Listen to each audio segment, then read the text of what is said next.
Father Johnny, myself, our dad, mom. You know, we came to the country. Come June, we migrated here on the ferry before there was a bridge. We spent the summers here. When they knocked down our neighborhood in 1957-58, we moved here permanently on this block. Johnny moved again to another part of the area before he moved to that other island and then to Florida. But for us, this was a very, very special area. It was the beginning of a lot of traditions. Coming from the city, coming to Staten Island again was the country. 4th of July was a big, big thing for us. We'd have a 4th of July party. We had a 15-foot round pool, which then was an ocean. Now it's like a little pond, stepping stone to the big ponds. But reality being what it is, that tradition in 1958 is still going strong today. We have over 70 some odd people come, 4 generations, that is still taking place. This is what was important to John Mastrangelo, Johnny Maestro. For us, he was John Mastrangelo before he became Johnny Maestro. And when he came off the stage, as you all know, he was John Mastrangelo.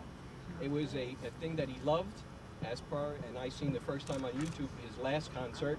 It was amazing that he put together what he did to get out there.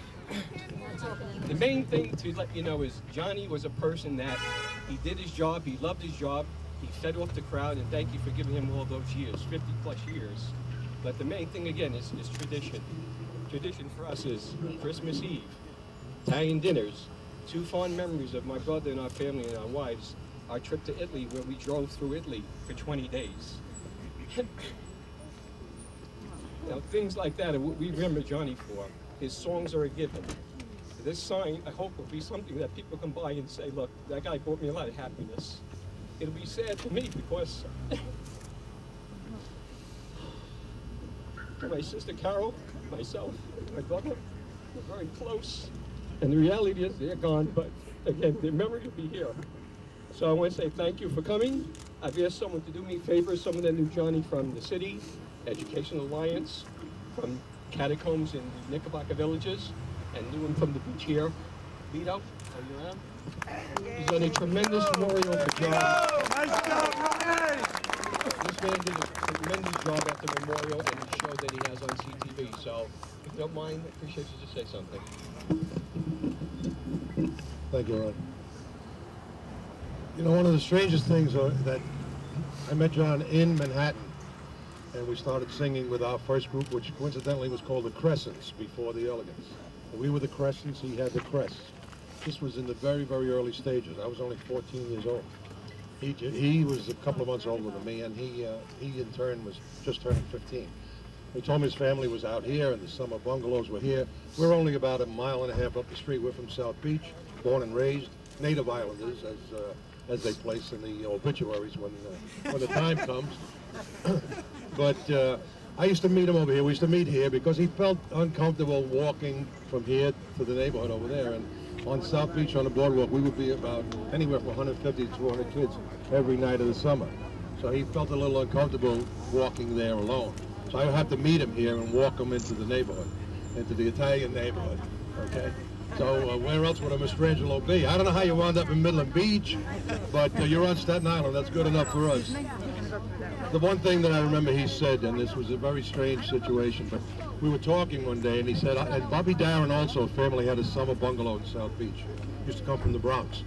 And he said, you know, it's funny. He said, we're all looking to have a hit record. I hope one of us make it one day and have a hit record. Within a year after that statement, we had the #1 record.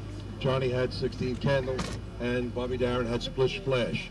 And it can't get more eerier than that. But that was a prediction, and actually it was Johnny that made it. And I just want to say that you miss him for his music. I miss him for his music, and I miss him as a person. Nobody got as many standing ovations as Johnny did. We all got standing ovations in the audience. He got standing ovations in the wings.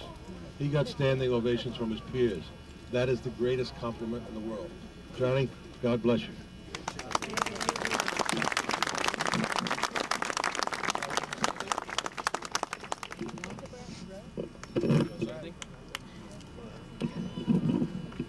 As a member of the Brooklyn Bridge, it's a great honor being here. We've known Johnny for 42 years on stage, and we know Johnny on off stage just as much. and even closer off stage, going on the road trips with him. You know, our life is like an iceberg. It's 10% for you people out there. The other 90% is us, living our lives, going to the job, being with the families, our children, our grandchildren, and that's what our life was with Johnny Maestro. And his memory and his spirit will always be with us in the future and beyond. The great Johnny Maestro, the icon in rock and roll, and as we said, we definitely will be pushing for him into the Rock and Roll Hall of Fame, and his family is going to be very proud of our intentions and our efforts to get him there.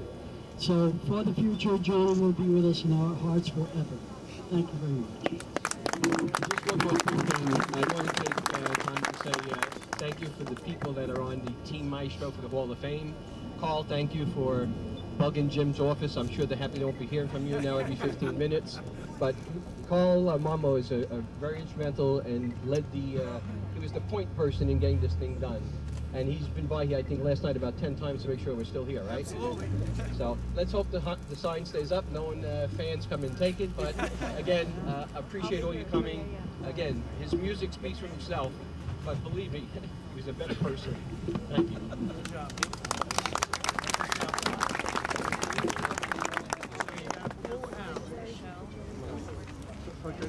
So grab a piece here. Go ahead, Grace. Now you're gonna kind of pull out.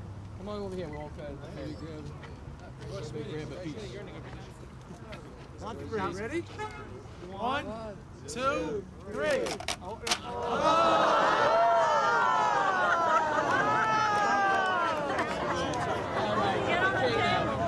Still wants What'd you say, Vito? You still what? Still wants his anonymity.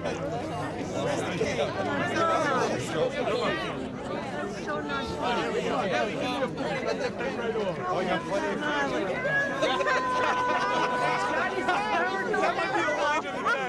Give me a crutch.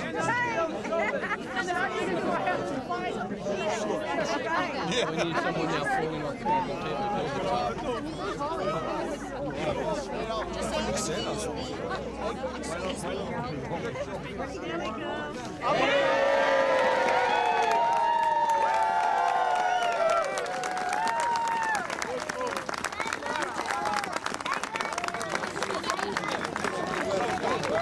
Is this another Holman, John?